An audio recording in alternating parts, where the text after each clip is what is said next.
सभी को मेरा नमस्ते। आज का टॉपिक है कि किस तरीके से नार्सिसिस्टिक मैनिपुलेशन सोसाइटी के अंदर फ्रॉड्स में यूज़ हो रहा है। ख़ासतौर से फाइनेंशियल फ्रॉड्स में यूज़ हो रहा है।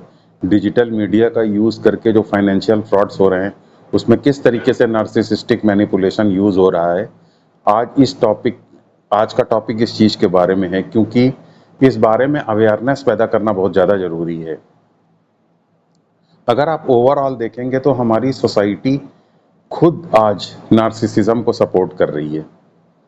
और अगर आप थोड़ा सा हमारे जो मोटिवेशनल स्पीकर्स हैं उनको देखेंगे तो वो नार्सिसिज्म को सपोर्ट करते हैं। वो ये कहते हैं कि आप अपना पेन भूल जाते हैं क्योंकि आपका पेन एक्सपेंसिव नहीं है, आप घड़ी नहीं देखते हैं क्योंकि आपकी घड़ी महंगी नहीं है, आपको लोग नोटिस नहीं करते हैं क्योंकि आपके कपड़े ब्रांडेड नहीं हैं, आपकी गाड़ी को लोग नोटिस नहीं करते हैं क्योंकि आपकी गाड़ी लग्जरी नहीं है। तो इस तरीके से वो एक बहुत ही लैविश लाइफस्टाइल की तरफ आपको मोड़ने की कोशिश करते हैं। सोसाइटी इस तरफ आपको ले जाने की कोशिश करती है जिसमें कि आप चीज़ों को एक्सेप्ट ना करें, एक्सेप्टेंस ओवरऑल लाइफ को लेकर के एक्सेप्टेंस ना रखें, डिसकंटेंट अपने अंदर रखें, क्योंकि डिसकंटेंट से ही आप जो है बहुत बड़े आदमी बन सकते हैं। और हमारे स्पिरिचुअल जो गुरुज हैं, वो स्पिरिचुअल गुरुज का भी यही काम है। वो शास्त्र का नार्सिसिस्टिक इंटरप्रिटेशन करते हैं और नार्सिसिस्टिक इंटरप्रिटेशन से दूसरे के अंदर डिसकंटेंट फ्यूल करते हैं ताकि वो बहुत ज़्यादा लोग रिच बने, अपने आप को बहुत ज़्यादा फाइनेंशियली अपनी रिक्वायरमेंट्स को कई गुना बढ़ाएं, ताकि वो समाज के अंदर एक डिस्टिंक्टिव और एक्सक्लूसिव आइडेंटिटी के साथ जी सकें। तो धीरे धीरे इसका परिणाम क्या हुआ है, हमारे एजुकेशनल इंस्टीट्यूशन भी इसी में लगे हैं, प्रीमियर इंस्टीट्यूशंस भी इस तरीके से लगे हुए हैं। हमारे देश के जो प्रीमियर इंस्टीट्यूशंस हैं वो नार्सिसिस्ट को प्रोड्यूस करने वाली फैक्ट्री हैं। और इसका परिणाम ये हुआ है कि हमारे जो प्रोफेशनल्स सोसाइटी के अंदर आज निकल करके आ रहे हैं, वो प्रोफेशनल्स नार्सिसिज्म उनके अंदर रच बस गया है और वो किसी भी तरीके का फ्रॉड करने के लिए तैयार हैं, अगर वो फ्रॉड उनको एक डिस्टिंक्टिव और उनको एक एक्सक्लूसिव आइडेंटिटी देने के लिए तैयार। तो नार्सिसिस्टिक मैनिपुलेशन एक बहुत ही इंपॉर्टेंट टूल बन गया है आज सोसाइटी में इस तरीके के फ्रॉड्स करने के लिए। जहां तक फ्रॉड्स का सवाल है तो फ्रॉड्स का नेचर चेंज होता रहता है। फ्रॉड्स में जो सबसे ज़्यादा फायदेमंद फ्रॉड है वो फाइनेंशियल फ्रॉड है। और आज के टाइम में ये जो फ्रॉड है, इसको कंडक्ट करने वाले जो लोग हैं, वो चूंकि हम एक डिजिटल वर्ल्ड में जी रहे हैं, तो ऑब्वियसली डिजिटल मीडिया का इस्तेमाल हो रहा है इस तरीके के फाइनेंशियल फ्रॉड्स को कंडक्ट करने में। और फाइनेंशियल फ्रॉड्स में सबसे ज़्यादा जो लुक्रेटिव चीज़ है, जो सबसे फ़ायदा देने वाली चीज़ है, वो है स्टॉक्स या शेयर मार्केट। तो शेयर मार्केट फ्रॉड जो है वो सबसे कॉमन है और डिजिटल मीडिया का इस्तेमाल करके शेयर मार्केट फ्रॉड किया जा रहा है। पहले हम सब सोसाइटी में हमारे रिलीजियस इन्फ्लुएंसेस होते थे, तो हमसे ये कहा जाता था कि आप बाहर घूमने जाने की क्या ज़रूरत है, माया तो हर जगह एक ही है। लेकिन आज ऐसा नहीं है। आज सब स्विट्ज़रलैंड जाना चाहते हैं, आज सब विदेशों में घूमना चाहते हैं, लंदन में वैकेशंस के लिए जाना चाहते हैं, तो आइलैंड लेकर के वहाँ पे रहना चाहते हैं। तो जब आप इस तरीके से आप एक लैविश लाइफस्टाइल जीना चाहते हो, बॉडी केयर के लिए आपको प्रीमियम सैलून्स में जाना चाहते हो, विदेशों में जाना चाहते हो, तो उसके लिए पैसा चाहिए। तो साधारण एजुकेटेड और क्वालिफाइड जो लोग हैं, वो वही लोग इस तरीके के फ्रॉड्स में लग गए हैं। अब ऐसा नहीं था पहले, जैसे चंबल के डाकू थे, अनएजुकेटेड थे, भागते रहते थे पुलिस से। अब ऐसा नहीं है। अब जिस तरीके के लोग फ्रॉड कर रहे हैं, वो खुद बहुत ही हाईली क्वालिफाइड और बहुत ही एजुकेटेड हैं। अगर वो अपनी क्वालिफिकेशंस का, अपनी एबिलिटीज़ का इस्तेमाल सोसाइटी के थोड़ा भी हित में करते, तो लगभग उतना ही पैसा कमा सकते थे जितना कि वो फ्रॉड करके कमाते हैं। लेकिन उन्होंने फ्रॉड का शॉर्टकट चुना है, क्योंकि हम नार्सिसिज्म को फैन करते हैं। सोसाइटी हमारी नार्सिसिस्टिक होती चली जा रही है और शायद ये कलयुग का प्रभाव भी है। तो दो जो सबसे महत्वपूर्ण नार्सिसिस्टिक मैनिपुलेशन टेक्निक्स हैं, जिन्हें नार्सिसिस्ट यूज करते हैं वो है लव बॉम्बिंग और डिवैल्यूएशन। तो लव बॉम्बिंग और डिवैल्यूएशन दोनों एक ही साइकिल के दो फेजेस हैं।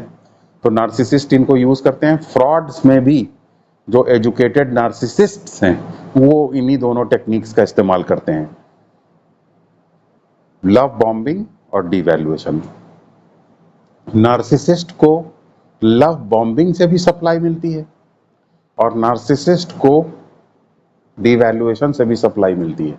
तो इस तरीके का फाइनेंशियल फ्रॉड करने वाले जो लोग होते हैं इन्हें लव बॉम्बिंग से भी फाइनेंसेस में फायदा मिलता है, कैश मतलब इन्हें पैसे में फायदा मिलता है, पैसे निकालते हैं, इससे वाई कर पाते हैं, और डिवैल्यूएशन से भी ये पैसे कमाते हैं। तो इस बारे में थोड़ा सा बता देना बहुत जरूरी है क्योंकि देर सवेर इस तरीके के फ्रॉड सबके पास आने वाले हैं क्योंकि सोसाइटी नार्सिसिस्टिक हो चुकी है। तो ये इस तरीके का फाइनेंशियल फ्रॉड करने वाले, खासतौर से जो डिजिटल ऑनलाइन फ्रॉड्स करने वाले हैं, जो स्टॉक मार्केट में ऑनलाइन फ्रॉड करने वाले लोग हैं, किस तरीके से ऑपरेट करते हैं इसके बारे में थोड़ा सा आपको मैं बताना चाहूँगा ताकि आप इसके प्रति सतर्क रहिए, क्योंकि इसके प्रति सतर्कता बरत पाना ऑलमोस्ट इम्पॉसिबल है। इसके चक्कर में लोग आ ही जाते हैं क्योंकि लव बॉम्बिंग को कोई लव बॉम्बिंग एक ऐसी चीज़ है जिसको रेजिस्ट कर पाना मुश्किल है। तो लव बॉम्बिंग को के 4 मूल कंपोनेंट्स मुझे दिखाई देते हैं इस फ्रॉड में, फ्रॉड की शुरुआत में। पहली चीज तो आपको इसमें इस तरीके के फ्रॉड में, मान लीजिए आप किसी व्हाट्सएप ग्रुप से जुड़े, तो व्हाट्सएप ग्रुप में जैसे ही आप जुड़ेंगे तो आपको पहले ही उसमें 200-300 लोग पहले से ही जुड़े हुए रहेंगे और वो सब लोग भी फ्रॉड होंगे। वो फ्रॉड के ही फ्रॉड ही, चूंकि वो एक फ्रॉड ग्रुप है इसलिए उसमें सब व्यक्ति फ्रॉड रहेंगे। और चूंकि ये लव बॉम्बिंग है इसलिए लव बॉम्बिंग के टूल को इस्तेमाल करते हैं, इसलिए मिररिंग को भी यूज करते हैं। मिररिंग किसे कहते हैं? मिररिंग ये है कि इसमें जो भी 100-200 लोग इस ग्रुप में जुड़े होंगे वो सब लोग जो है आपके अनुसार होंगे, जैसा आप चाहते हैं वैसा होंगे। एक्चुअली इनकी वो एक्चुअल आइडेंटिटी नहीं होगी। व्हाट्सएप ग्रुप में जो ये व्हाट्सएप के जो मेंबर्स होंगे वो अपनी इम्पर्सोनेटेड आइडेंटिटी से हो, यानी झूठी आइडेंटिटी से जुड़े होंगे। और उनकी आइडेंटिटी कैसी होगी? आइडेंटिटी इस तरीके की होगी ताकि लव बॉम्बिंग की जा सके और आपको फ्रॉड में फंसाया जा सके, यानी वो अपनी फेक आइडेंटिटी से जुड़ेंगे। व्हाट्सएप में फेक आइडेंटिटी से कोई भी जुड़ सकता है, मतलब उसे जोड़ा जा सकता है, क्योंकि उसमें क्या होता है, एक उसको अपना फोटो लगाना होगा और कोई बदला हुआ नाम लिख देना होगा, बस इस तरीके से ये लोग जुड़ जाते हैं व्हाट्सएप में और आपको भी जोड़ लेते हैं। अब बेसिकली इसको चार कंपोनेंट्स में आप इसमें जुड़े हुए लोगों को बांट सकते हैं। पहला, इसमें एक व्यक्ति कोई ऐसा होगा जो बहुत ही हाईली क्वालिफाइड होगा, उसको आप कह सकते हैं प्रोफेसर। वो आपको ये बताएगा कि भाई देखिए आपको ये स्टॉक लेना चाहिए, आपको ये स्टॉक इस दिन लेना चाहिए, इस दिन बेचना चाहिए। वो सिंपल इंफॉर्मेशन देगा आपको और आपको वो इंफॉर्मेशन थोड़ा बहुत वर्क भी करेगी। तो आप, और उसके बाद वो अपना एक प्रेजेंटेशन भी देता रहेगा, सुबह शाम अपना प्रेजेंटेशन देगा, स्टॉक मार्केट न्यूज़ के बारे में बताएगा और देश हित में बात करेगा। वो मोदी के बारे में बताएगा कि अगर मोदी की गवर्नमेंट जो है फुल मेजॉरिटी पर आई तो इकोनॉमिक रिफॉर्म्स में क्या असर पड़ेगा, अगर वो फुल मेजॉरिटी में नहीं आई तो क्या स्टॉक मार्केट के ऊपर असर पड़ेगा, देश की इकोनॉमी के ऊपर क्या असर पड़ेगा, इंटरनेशनल और डोमेस्टिक मार्केट के ऊपर क्या असर पड़ेगा, और अगर कोई दूसरी गवर्नमेंट आ गई तो स्टॉक मार्केट के ऊपर क्या असर पड़ेगा। ये सब वो एनालिसिस करेगा। तो आप पहला जो कंपोनेंट है इस पूरे फ्रॉड का, वो है वो प्रोफेसर, जो कि हाईली क्वालिफाइड होगा, आपको कैंडल चार्ट बना करके दिखाएगा, मार्केट के पैटर्न ट्रेंड्स को दिखाएगा, उसके ऊपर प्रेजेंटेशन देगा। और आप उसके ग्रुप के मेंबर हैं, आप कोई ज़्यादा ध्यान देंगे नहीं क्योंकि आपकी वो सब कुछ समझ में नहीं आएगा, लेकिन वो आपको एक सूक्ष्म तरीके से आपको प्रभावित कर रहा है अपनी नॉलेज से। इसे कहते हैं सब्लिमिनल प्रपोजल। सब्लिमिनल प्रपोजल देना। जैसे सब्लिमिनल प्रपोजल किसे कहते हैं? सब्लिमिनल प्रपोजल, जैसे आपने देखा होगा कि कोई फिल्म देखते हैं आप, तो फिल्म में हीरो हीरोइन बात कर रही हैं और कैमरे का फोकस हीरो हीरोइन की बात के ऊपर है और पीछे एक दुकान है और दुकान के ऊपर एक ऐड लिखा हुआ है कोका कोला। तो आप कोका कोला को डायरेक्टली नहीं देखते हैं, आप ध्यान तो हीरो हीरोइन के ऊपर ही है, लेकिन आपका जो अवचेतन मन है वो कोका कोला की तरफ देखता है, और इस तरीके से कोका कोला एक सब्लिमिनल एडवर्टीजमेंट है जो आपके सबकॉन्शियस माइंड को अप्रोच करता है, और कॉन्शियस माइंड से तो आप हीरो हीरोइन की बात को सुन रहे होते हैं। तो इसी तरीके से आप ग्रुप के एक पैसिव मेंबर की तरीके से जुड़े होते हैं, और प्रोफेसर के प्रेजेंटेशन को आप बार बार देख रहे होते हैं, ज्यादा ध्यान नहीं देते हैं, लेकिन वो एक सब्लिमिनल प्रपोजल की तरीके से आपको काम करता है कि आप भी वो काम करें, और इस तरीके से आप धीरे धीरे धीरे धीरे प्रोफेसर की बात को लेकर के वो आपको हिंट देता रहता है कि आप भी जुड़ें, जबकि आपसे डायरेक्टली वो कोई बात नहीं करता। तो ये हो गया पहला कंपोनेंट। दूसरा कंपोनेंट होता है एक असिस्टेंट, जो कि प्रोफेसर का असिस्टेंट हो सकता है। वो असिस्टेंट एक तरीके का सर्विस प्रोवाइडर होता है, वो आपसे बहुत ही प्रेम से बात करता है। उसकी मिडिल मतलब लेट 20s में कोई एक लड़की होगी जो उसकी प्रोफेशनल टाइप का लुक होगा, ड्रेस प्रोफेशनल तरीके की होगी उसकी, तो वो इस तरीके का मेंबर जो है वो एक असिस्टेंट की तरीके से होगा। तो वो असिस्टेंट क्या है, आपसे भी बात करेगा, दूसरे ग्रुप के मेंबर से भी बात करेगा, सर्विस प्रोवाइड करेगा, बहुत ही कॉर्डियल रहेगा, आपका हाल चाल पूछेगा, गुड मॉर्निंग गुड इवनिंग कहेगा, बहुत ही पोलाइटली आपसे बात करेगा, और हर तरीके की सर्विसेज देने का वादा करेगा। प्रोफेसर के द्वारा बताई गई जो स्कीम्स हैं उसमें आपको मदद करेगा कि आप कैसे इन्वेस्ट कर सकते हैं, कैसे ही। तो वो दूसरा कंपोनेंट है सर्विस प्रोवाइडर का, यानी असिस्टेंट, जो कि आपको सर्विस कैसे सर्विसेज अवेल करनी है इसमें गाइड करेगा। फिर तीसरा कंपोनेंट जो इसमें होगा वो होंगे वो लोग जो कि प्रोफेसर की बात को मान करके इन्वेस्टमेंट करने का नाटक कर रहे होंगे। तो वो बार बार लिख रहे होंगे कि हाँ आज मैंने ये इन्वेस्टमेंट किया, इससे मुझे बहुत फायदा हो रहा है, आज मैंने ये इन्वेस्टमेंट किया, इससे तो बहुत ही फायदा हुआ है, thank you very much professor कि आपने मुझे ये बताया। तो वो आपसे डायरेक्टली बात नहीं करेंगे, वो बार बार सब्लिमिनल लेवल पर वो भी काम करेंगे, वो भी बार बार अपना इन्वेस्टमेंट करते रहेंगे। वो सब फेक हैं, लेकिन वो आपको इनडायरेक्टली बार बार प्रभावित करते रहेंगे, आपके अवचेतन मन को प्रभावित करते रहेंगे। और इस तरीके से आप उनको देखेंगे तो आप भी थोड़ा सा आप सोचेंगे कि वाह क्या इतना प्रोफेसर की बात का देखो इनके ऊपर कितना अच्छा असर पड़ रहा है, कितना वेल्थ मैनेजमेंट ये कर पा रहे हैं। तो इस तरीके से वो लोग आपको इनडायरेक्टली प्रभावित करेंगे। प्रोफेसर की बात मानने वाले लोग वो आपको ये हिंट देंगे कि आप भी माने। तो ये तीसरा कंपोनेंट है। और फिर चौथा और सबसे डेंजरस कंपोनेंट इसमें ये होता है, वो उसमें कोई एक व्यक्ति आपके को डायरेक्टली प्राइवेटली आपको व्हाट्सएप ग्रुप से जुड़ेगा।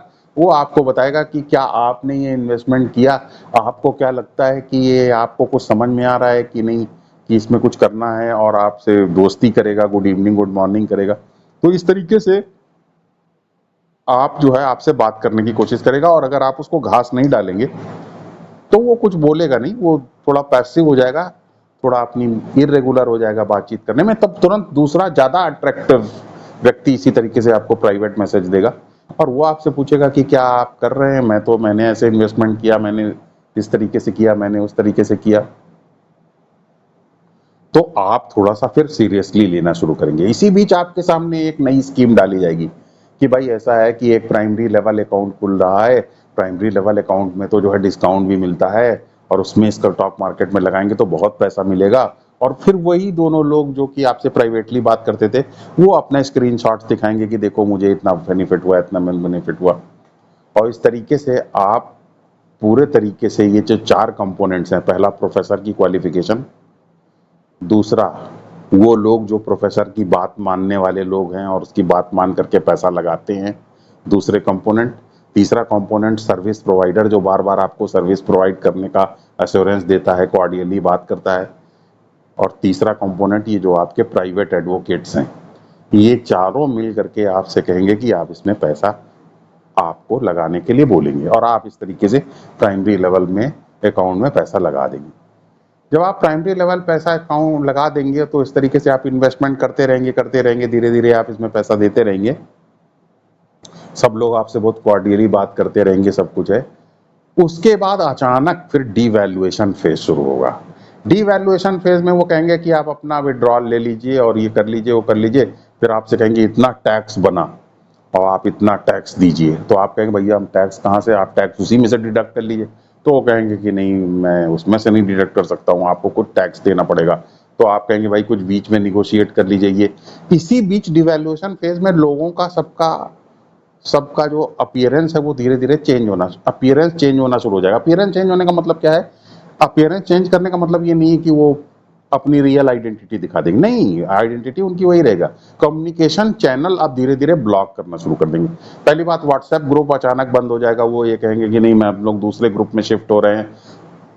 हार्ड टू कांटेक्ट होते चले जाएंगे वो, आपसे कम्युनिकेट करना धीरे धीरे, कम्युनिकेशन के चैनल बंद होते चले जाएंगे। पहले अकाउंट मैनेजर भी आपसे बात कर रहा था, पहले सब लोग आपसे बात कर रहे थे, दूसरे लोग, अब आपका क्या है, बिल्कुल कम्युनिकेशन बंद हो गया। अब सिर्फ एक ही व्यक्ति है जिससे आप बात कर सकते हैं, वो है असिस्टेंट, जो कि सर्विस प्रोवाइडर है।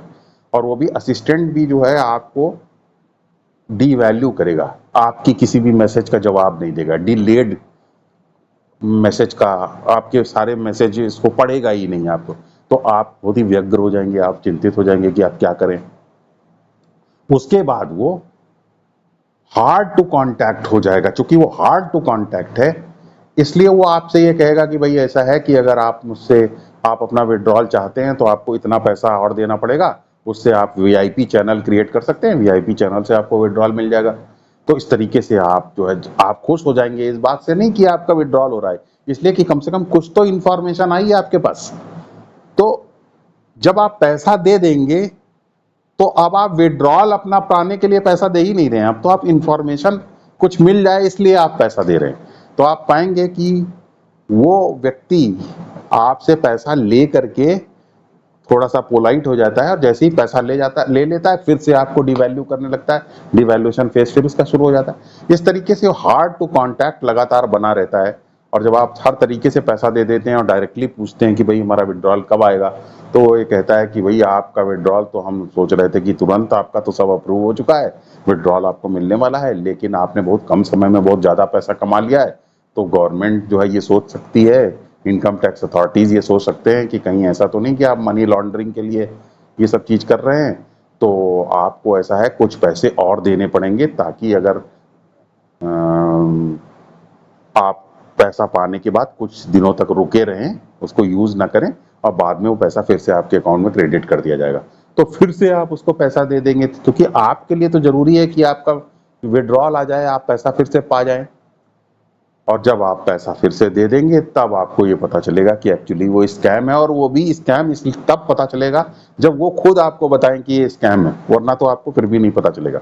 तो इस तरीके से डिवैल्यूएशन करते हैं वो, कैसे? कम्युनिकेशन चैनल सारे बंद कर देंगे आपके, और बस एक व्यक्ति रहेगा आपसे बात करने के लिए, वो भी बहुत ही हार्ड टू कांटेक्ट रहेगा, और आपको पनिश करेगा, इंफॉर्मेशन नहीं देगा, सारी इंफॉर्मेशन फिल्टर करके देगा, और बहुत ही देर देर में इंफॉर्मेशन देगा। इंफॉर्मेशन लेने के लिए आप उसको एक तरीके से पैसा देंगे, और इस तरीके से वो आपसे पैसा दोनों तरफ से निकालेगा, डिवैल्यूएशन करके भी पैसा निकालेगा, और आपसे लव बॉम्बिंग करके भी निकालेगा, और मिररिंग को यूज करेगा। वो मिररिंग किसे कहते हैं? इसमें सारे लोग जो इसके मेंबर्स होंगे, वो आपके जैसा जैसा आप चाहते हैं वैसा चेहरा बना करके, वैसा फोटो लगा करके व्हाट्सएप में आपको अप्रोच करेंगे। तो इस तरीके से फाइनेंशियल फ्रॉड किया जाता है, लव बॉम्बिंग और डिवैल्यूएशन को यूज करके। नार्सिसिस्टिक फ्रॉड का जो दूसरा कंपोनेंट है वो ये है कि इसके रेड फ्लैग्स को कैसे पकड़ें। तो नंबर 1 जो रेड फ्लैग है वो तो एग्जिस्टेंस खुद है। देखिए, जब भी आप इस तरीके के फ्रॉड में कोई इन्वेस्टमेंट करेंगे, तो इन्वेस्टमेंट को एग्जिस्टेंस खुद बहुत कठिन बना देता है। तो जब एग्जिस्टेंस बार बार आपके कठिन बनाने की कोशिश करे चीज़ों को, तो आप विचार कीजिए कि आप कहीं गलत जगह काम कर, गलत पैसा लगा रहे हैं। तो एग्जिस्टेंस के मैसेज को हमेशा पकड़िए। एग्जिस्टेंस हमेशा, जब भी आप कोई गलत काम करेंगे तो उसमें रुकावट पैदा करेगा। जैसे आप पैसा लगाने के लिए बैंक में गए, तो पता चला बैंक वाला कहेगा कि आपकी चेकबुक नहीं सही है, चेकबुक आपकी खत्म हो गई है, चेक फिर से इशू कराइए। रुकवाएगा, आप पैसा निकालने की कोशिश करेंगे, कहेगा नहीं, इतना तो कैश हम दे नहीं सकते हैं। या आप जो है आरटीजीएस कराने जाएंगे, तो वो कहेगा कि नहीं, आरटीजीएस इतने बजे के बाद होता नहीं है। कुल मिलाकर के बहुत 50 तरीके की प्रॉब्लम्स आएंगी, बहुत सारी डिफिकल्टीज एग्जिस्टेंस देता है जब आप किसी फ्रॉड में फंसने जा रहे होते हैं। तो अगर आप इंटेलिजेंट हैं, तो उस फ्रॉड में एग्जिस्टेंस अगर बहुत ज़्यादा डिफिकल्टी क्रिएट कर रहा है, तो विचार कीजिए, एग्जिस्टेंस को मौका दीजिए। तो पहला तो रेड फ्लैग एग्जिस्टेंस खुद रिवील करता है डिफिकल्टीज क्रिएट करके।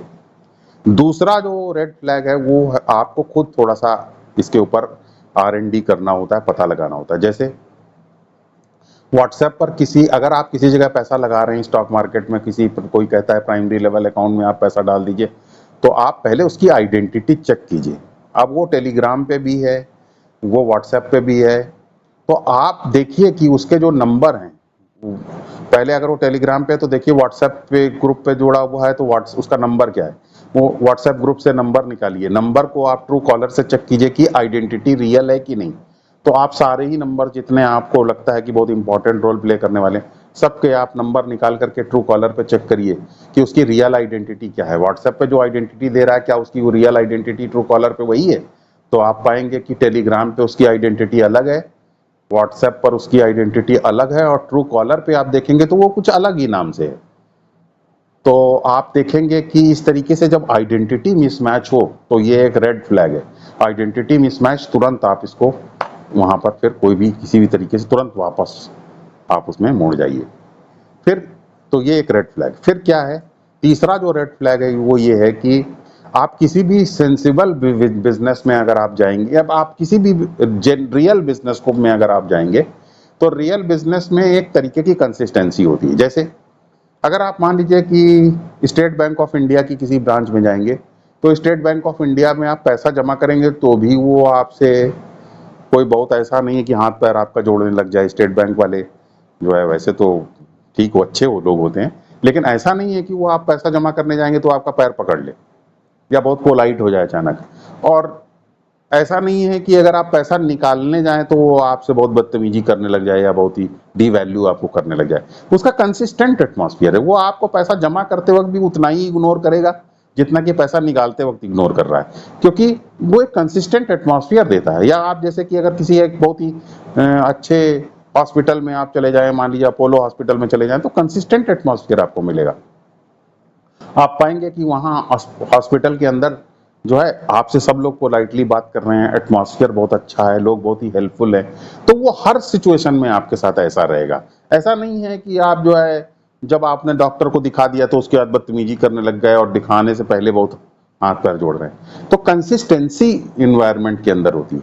लेकिन अगर आप पाएं कि किसी भी कोई कोई व्यक्ति ऐसा है या कोई ग्रुप ऐसा है जो कि आपके साथ कंसिस्टेंट बिहेवियर नहीं कर रहा है, पहले एकदम से लव बॉम्बिंग करने लग जा रहा है, बहुत पैर पकड़ने लग जा रहा है, उसके बाद एकदम से डिवैल्यूएशन शुरू कर दे रहा है, तो आप समझ जाइए कि मैनिपुलेशन हो रहा है, फ्रॉड हो रहा है। तो वो एक रेड फ्लैग है। तो इन 3 रेड फ्लैग से आप चेक कर सकते हैं कि ये फ्रॉड है। दूसरा एक बहुत ही महत्वपूर्ण चीज ये है जिसे हमें अच्छी तरीके से जानना चाहिए कि मान लीजिए कि कोई फ्रॉड हो गया और पैसे का नुकसान हो गया, तो हमें थोड़ा सा धार्मिक एंगल से भी इसको देखना चाहिए, इस नुकसान को।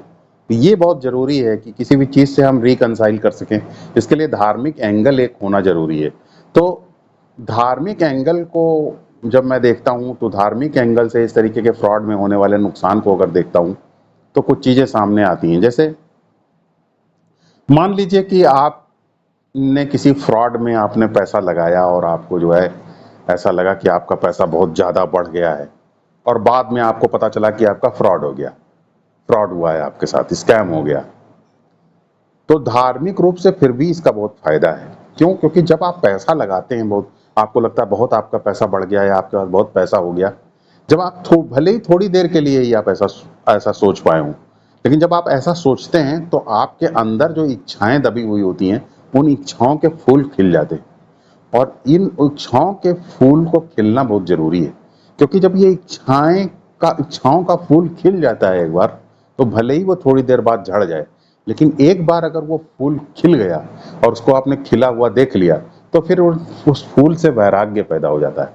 तो याद रखिए, अचानक ही भले ही आपको थोड़ी देर के लिए ये गुमान हुआ कि आपको पैसा मिल गया, बहुत आप अमीर हो गए, उसका बहुत फायदा है, क्योंकि उससे आपके अंदर की जो इच्छाएं हैं वो भड़कती हैं। आप उनके फूल खिलते हुए जब देख लेते हैं तो फिर भले ही वो थोड़ी देर में नुकसान हो जाए आपका, लेकिन वो बहुत ही जरूरी समय होता है धार्मिक रूप से, क्योंकि उससे आपको वैराग्य पैदा करने में आसानी होती है। आप अपनी डिजायर्स को खुला हुआ देख सकते हैं, खिलता हुआ देख लेते हैं, तो उससे आपको उन डिजायर्स के प्रति वैराग्य हो जाता है।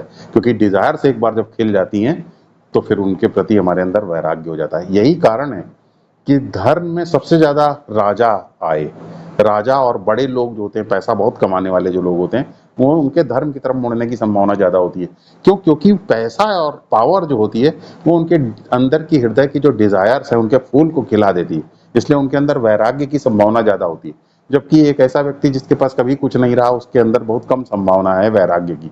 तो इसलिए अगर इस एंगल से अगर इस फ्रॉड को देखेंगे, तो भले ही थोड़ी देर के लिए ही सही, अगर आपने ये सोचा कि आपके पास बहुत पैसा है, तो उससे आपकी जो डिज़ायर के फूल खिलते हैं, उससे आपके अंदर वैराग्य पैदा होने की संभावना रहती है। तो ये बहुत ही प्रीसियस है इस सेंस में। दूसरी चीज़ ये है कि हम सब एक बहुत महत्वपूर्ण बात नहीं समझ पाते हैं कि हमारा कॉन्फिडेंस पैसे के कारण है कि हमारा कॉन्फिडेंस जीवन के कारण है।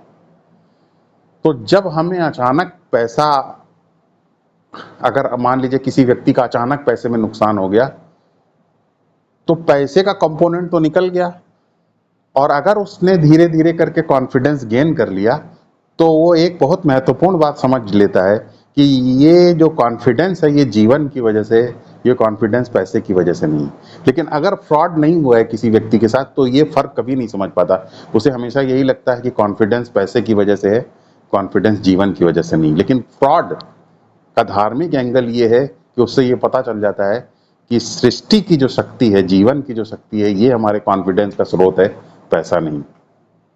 और तीसरा जो फ्रॉड का सबसे इम्पोर्टेंट रोल है धार्मिक एंगल से, वो ये है कि हम रिलेशनशिप की वैल्यू समझ पाते हैं।